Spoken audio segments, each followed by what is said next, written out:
Y'all know what it is already, right? It's your boy Quest, and this is your marriage moment. Let's go.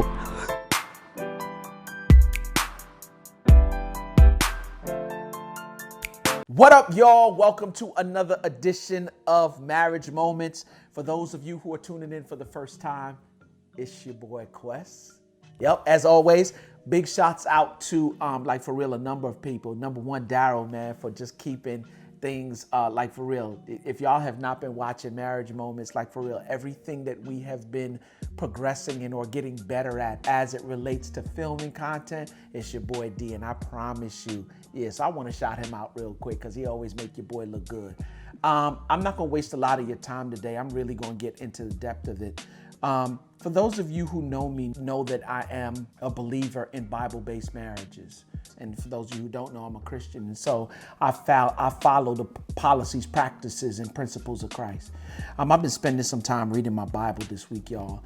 And I've been stuck in chapter 25 of the book of Matthew. And for those of you who've never read it, or you looking for something that'll really cause you to start looking or thinking differently about yourself first and foremost, and then in turn thinking differently about your marriage, because you know I'm always going to be talking in the context of marriage. Matthew 25 might be the thing that does it for you.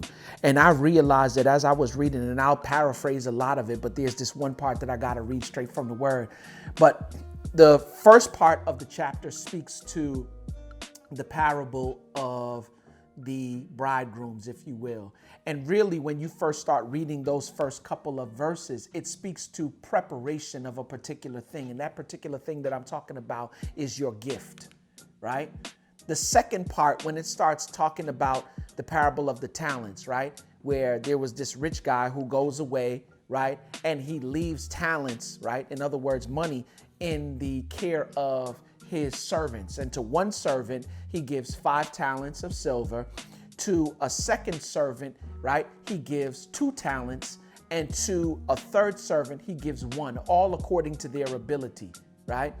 And so when he comes back from his trip, making a long story short, the one servant that he gave 5 talents to turns that 5 talents into 10 talents, right? The second servant that he gave 2 talents to, he turns those 2 talents into 4 talents. And the one servant that he gave the 1 talent to, he buried it into the ground and did nothing with that talent. And he came back.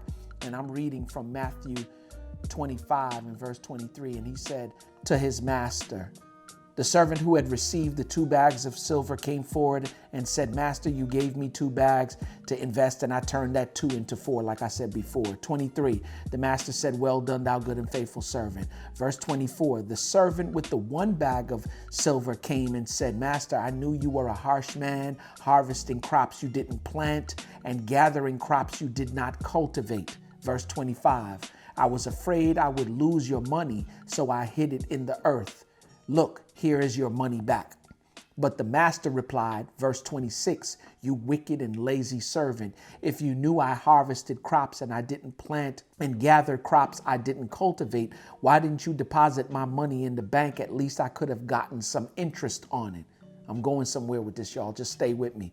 Verse 28, then he ordered, take the money from this servant and give it to the one with the 10 bags of silver. Verse 29, to those who use well what they are given, even more will be given, and they will have an abundance.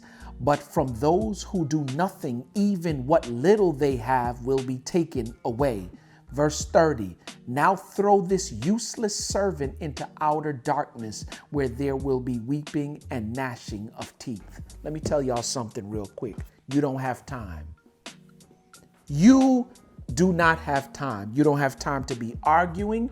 You don't have time to be bickering. You don't have time to be going back and forth with one another. Really and truly, you need to be spending this time cultivating your relationship. A lot of the times in the past, you've heard me that the two of you are not in the same place. You did not make the vow for better or for worse, for richer or for poor, in sickness and in health. You didn't do all of those things, make those vows and come together as a married couple just to coexist and share space. No, there's There's something more that you're supposed to be doing. And I picked up on it when I started reading in the beginning of the word. And God told Adam and Eve to be fruitful, multiply, subdue the earth, and have dominion. That in and of itself lets me know that you're supposed to build something together. You've heard me say this before.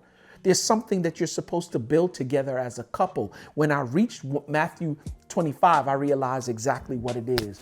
God has given each and every one of you a talent. And the way that you be fruitful, multiply, subdue the earth, and have dominion is you operate in the gift that God has given you. And you better be careful not to operate in your gift. Why? Because here's what he said in verse 30 of chapter 25 of the book of Matthew. He said, now throw this useless servant into outer darkness where there will be weeping and gnashing of teeth. In other words, there is a reward that comes with operating in your gift, and that is the gift of eternity. Yeah, we could go deeper into that at a later date, but I need for you to understand more than anything else that you need to be operating in your gift. Why? Your spouse is depending on you. Your children are depending on you. There are other people who are looking at your family who are depending on you. Anytime you don't operate in your gift, somebody dies.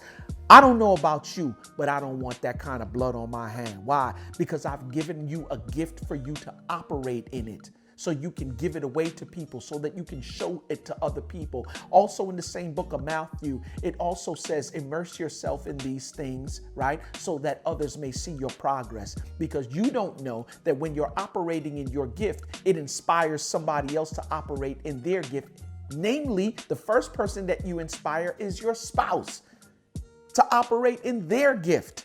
And anytime you don't operate in your gift when other people are waiting on you, you don't know who's waiting on you.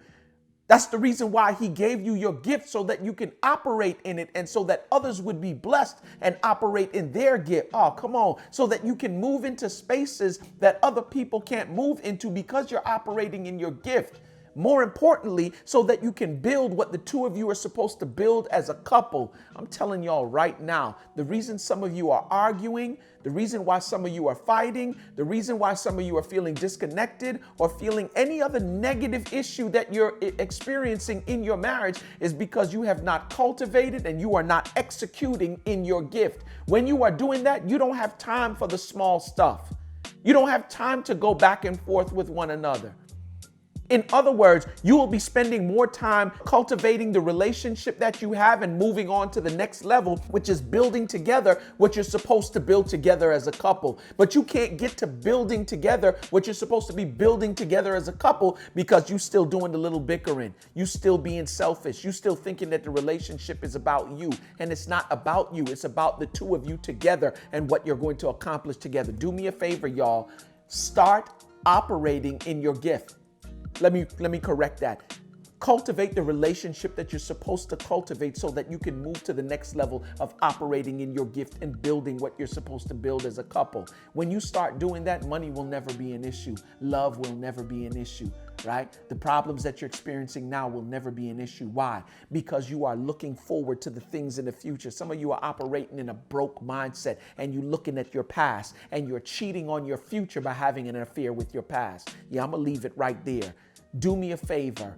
Start cultivating the relationship that you're supposed to have so you can operate in the gift that you're supposed to operate in so that the two of you can build what you're supposed to build together as a couple, and you will be blessed because of it. Y'all know what I say, from shaky to good, from good to great. Ultimately, what we want is phenomenal, but phenomenal don't just happen. It takes work, specifically cultivating your relationship, working on your gift so you can get to phenomenal. And you, not only you, but others will be blessed. Because if you're not working on your marriage, then my friends, what are you doing? It's your boy Quest saying, work on your gift, man. Peace.